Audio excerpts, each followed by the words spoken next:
Hi, I'm Nick Smith from the Sustainable Nutrition Initiative, and I have an update on our work modelling nutrient trade in the Pacific and around the world. Now, we all know that food trade is really important economically, and also in terms of food choice available for us to consume. We also wanted to unpack how important it is for meeting the nutritional requirements of national populations. So, working with the University of São Paulo and with some support from the New Zealand Ministry for Primary Industries, we turned food trade data into nutrient trade data and looked to see what was interesting about it, where there might be problems.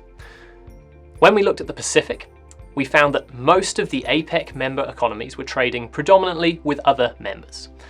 We also saw that APEC as a whole was a net food importer. Now, on the nutrient side, calcium and vitamin E, which are also problem nutrients globally, were undersupplied compared to population requirements in almost all Pacific economies. There were other problem nutrients as well, particularly vitamin A in Southeast Asia.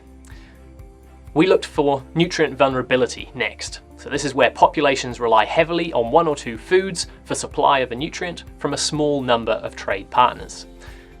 These were largely countries with small land areas and high populations, which rely almost entirely on imports for food security. The Pacific Islands were also at risk, and again, it was micronutrient supply that was most problematic, not energy or protein. We're turning this research into an interactive app in the hope that this will help decision makers understand the vulnerabilities and be better able to plan for them. There's much to be learned about the nutrition side of food trade that we're trying to make as open as possible.